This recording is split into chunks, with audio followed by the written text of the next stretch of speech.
এর আগে তো এভাবে কেউ করেনি। আমরা ঠিক পজিটিভ কিছু পাচ্ছিলাম না। Thankful to anandabazar.com। বন্ধ একটা অন্ধকার জগৎ থেকে আলোর জগতে নিয়ে এসছে। যেমন বন্যার জলের বাঁধ খুলে দিলে যেমন জল ঢেউয়ের মতো ধাক্কা মারে, ঠিক সেমনি আমাদের ধাক্কা দিয়েছে। ক্যালকাটা স্টক এক্সচেঞ্জের দরজা কি আবার খুলবে? রাজ্য সরকার জানিয়েছে তারা কলকাতা স্টক এক্সচেঞ্জকে আবার চালু করতে সাহায্য করবে। The Calcutta Stock Exchange, an 118-year-old institution, is on the verge of closure due to several hurdles. The government proposes to support the revival of the Calcutta Stock Exchange so as to reclaim Calcutta's place as a financial center.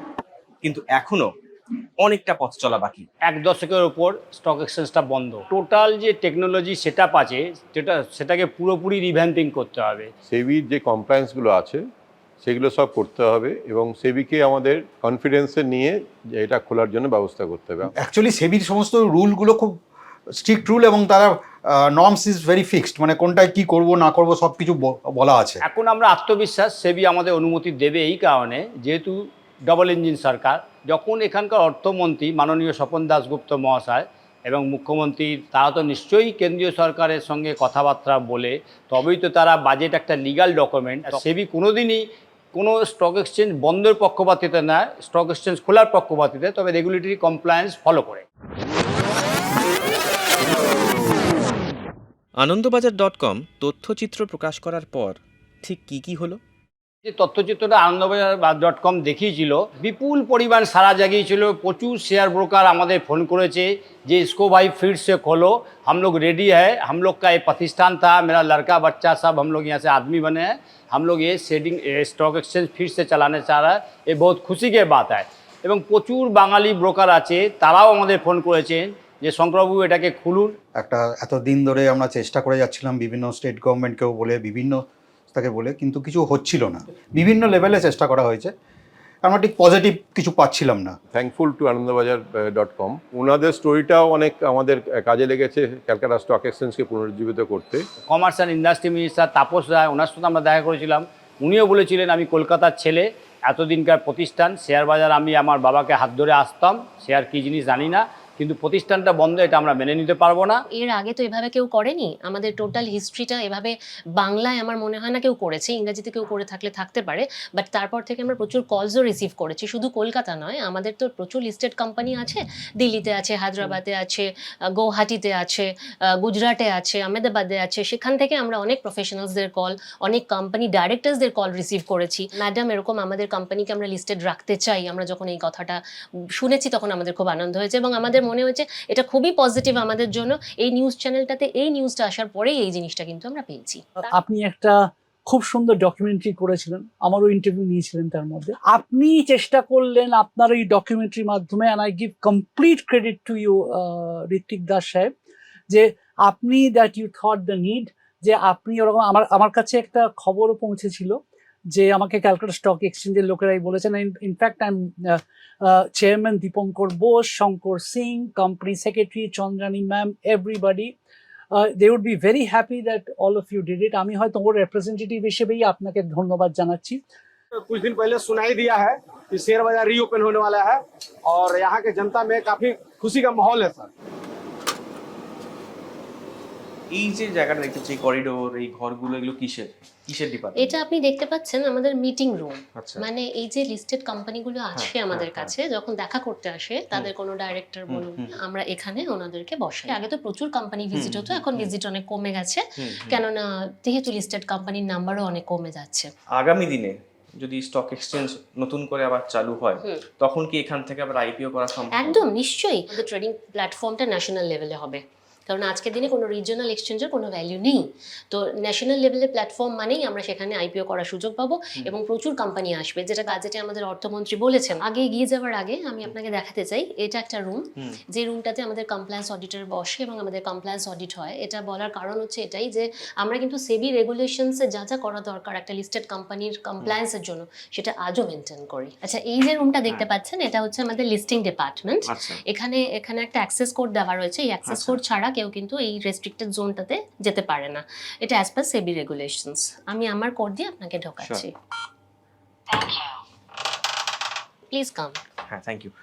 আমরা তাহলে এখন Calcutta stock এক্সচেঞ্জের listing listing রুমে। ডিপার্টমেন্টে। আচ্ছা, যে company delisted হয়ে গেছে এমন বড় বড় কিছু নাম কি আছে যারা আগে হ্যাঁ, ছিল নিশ্চয়ই, ডিলিস্টিং হয়ে গেছে নিশ্চয়ই। সেরকম? আমাদের কাছে স্টেট ব্যাংক অফ ইন্ডিয়া ছিল, আমাদের কাছে আইটিসি ছিল, আমাদের কাছে ব্রিটানিয়া ছিল। So all those are big companies যাদের রেজিস্টার্ড অফিস কলকাতাতে ছিল, তারা তাদের কোম্পানির শেয়ারসগুলোকে এখান থেকে ডিলিস্টিং করে নিয়েছে।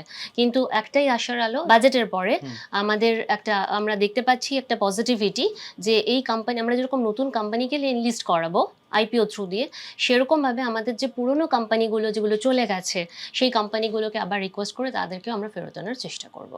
আইপিওর গুরুত্ব কতটা একটা কোম্পানির জন্য, যেহেতু আপনি বলছেন এমএসএমই অনেকের কথা বলছিলেন? থেকে ধরুন আপনার একটা এমএসএমই আছে, ঠিক আছে, আপনি প্রমোটার, এবারে আপনার কোম্পানির ফান্ডিং দরকার, তো আপনি ফান্ড কোথা থেকে নেবেন? আপনি নিশ্চয়ই কোনো নন ব্যাংকিং ফিনান্সিয়াল সেক্টর বা কোনো ব্যাংক থেকে বা কোনো ছোটোখাটো স্কিমে কারোর হাত থেকে এই ব্যাপারটা না করে আপনি যদি স্টক এক্সচেঞ্জের প্ল্যাটফর্মটাকে ইউজ করেন, তাহলে সেক্ষেত্রে আপনার মার্কেট থেকে ফান্ড পেতে পারবেন, যেখানে পাবলিকের মানি ইনভেস্টেড হবে, পাবলিক যেটা ট্রেডিং এর থ্রু দিয়ে ওই আইপিওতে তার শেয়ার কিনতে পারবে। না, টোটাল জিনিসটাই লিগালি থাকবে, আন্ডার সেবির অবজারভেশনে থাকবে। শেয়ার হোল্ডার যে ইনভেস্টার যে আইপিওতে তার শেয়ার কিনতে চাইছে, তার ইনভেস্টমেন্টটাও কিন্তু একদম ডাইরেক্টলি সেবির অথরিটির আন্ডারে হবে। তো পুরোটাই একটা লিগ্যাল চ্যানেল, কোনো পঞ্জি স্কিম বা কোথাও চিট ফান্ড বা কোনো ফ্রড এইসবের ভেতরে কাউকেই পড়তে হবে না। অনেকেরই প্রশ্ন, এনএসসি বিএসসি থাকতে আবার কলকাতার একটা স্টক এক্সচেঞ্জ কেন?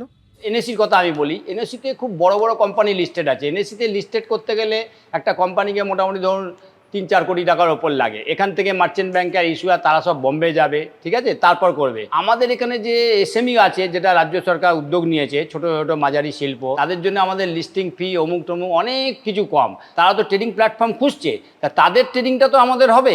প্লাস আমাদের এখনও অনেক বড় অর্গানাইজেশন আছে, যেমন সিডেরা আছে, টাটা কনজিউমার আছে, এবং আইটিসি আমাদের চলে গেছে, যেহেতু ট্রেডিং হচ্ছিল না বলে ভেরি রিসেন্ট চলে গেছে। আমরা আইটিসির মতো প্রতিষ্ঠানকে অ্যাপিল করব, বড় বড় প্রতিষ্ঠান আবার রিটার্ন করবে। অতীতে শেয়ার মার্কেট কেলেঙ্কারিতে নাম জড়িয়েছে, বিনিয়োগকারীদের আস্থা কিভাবে অর্জন করবে ক্যালকাটা স্টক এক্সচেঞ্জ? মেন হচ্ছে টেকনোলজিক্যালি অ্যাডভান্সড, আমাকে টেকনোলজি আনতে হবে, যে অ্যাডভান্সটা ফ্ললেস টেকনোলজি। মানে আমি বিভিন্ন স্ক্যাম হবে, এই আজকে হবে কাল হবে, আমাকে তারপর পেনাল্টি করবে বা এরকম কিছু আমরা চাইবো না। আমরা চাইবো টপ গ্রেডেড কোম্পানি, তাকে দিয়েই আমরা টেকনোলজিটাকে নিয়ে আসবো। এবং ইন্ডিয়াতে খুব কম কোম্পানি এই টেকনোলজিটা আছে, যে ট্রেডিং ইঞ্জিন তৈরি করার যে technology, it is not a very simple. এবং আপনি তো বুঝতে পারছেন যে একটা সারা ভারতবর্ষে প্রতি সেকেন্ডে কতগুলো হিট হয়ে যাচ্ছে, মানে কেউ সারা ভারতবর্ষে কেউ না কেউ পারচেজ অ্যান্ড কেউ সেলের ট্রানজাকশন করে যাচ্ছে। এই টেকনোলজি ডেভেলপ করতে হবে। একজন রিটেল ইনভেস্টর এই এক্সিস্টিং প্ল্যাটফর্মগুলো আছে যেখানে অনলাইন ট্রেডিং করা যায়, তার মাধ্যমে কি সিএসসির সঙ্গেও ট্রেডিং করা যাবে? হ্যাঁ, নিশ্চয়ই। আমরা যখন মানে টেকনোলজি দিয়ে বেটার প্ল্যাটফর্ম দেবো, তখন বড় বড় শেয়ার ব্রোকাররাও আমার কাছে আসবে, যারা অনলাইন ট্রেডিং দেয়, ডিসকাউন্টেড ব্রোকার যারা আছে তারা আমার কাছে আসবে। ডিসকাউন্টেড ব্রোকার দিলে ইনভেস্টাররা আমার কাছে আসবে, আর ইনভেস্টাররা ইস্টার্ন রিজনে ইজি অ্যাক্সেস পাবে ক্যালকাটায়, ঠিক আছে। তাদের যে কোনো গ্রিভেন্স, যে কোনো প্রবলেম এখানে তাড়াতাড়ি সলভ হবে। যদি সেবির অনুমতি পেলেন, সেবির কমপ্লায়েন্সের যা যা আছে টেকনিক্যাল বিষয় সেগুলো মিলে গেল, তাহলে কতদিন সব থেকে তাড়াতাড়ি কতদিনে খুলতে পারে বা কতদিন দেখছেন আপনারা? দেখুন, এটা তো 1 দশকের উপর বন্ধ। এবার আমাদের এটা চালু করতে গেলে মোটামুটি আমরা সেবির কাছ থেকে প্রথমে বছর খানিক তো টাইম চাইবই। কেন এই কারণে চাইবো, আমাকে টেকনোলজি সেট আপ করতে আমাদের কনসালটেন্টের বিড ডাকতে হবে, পেপার নোটিফিকেশান করতে হবে, তারপর সে বিড পাস হবে বোর্ডে, তারপর তারা সার্ভে করবে, করে দেখবে কতটা ভায়াবেল, কোন ইঞ্জিন লাগবে, তারপর ওটাকে আপনার মক ট্রেডিং হবে অনেক। মানে এটা একটা কি বলুন পথ, একটা কথা আছে দেখবেন, এই পথ যদি না শেষ হয়ে যায়, তা আমাদের সেই শেষ পথটা কোথায় শেষ হবে, যতক্ষণ না ট্রেডিংটা স্টার্ট হবে। সেই বাটন টিপে যখন ট্রেডিং স্টার্ট হবে, তার একটু কিন্তু মোটামুটি বছর দেড়েক তো লাগবেই।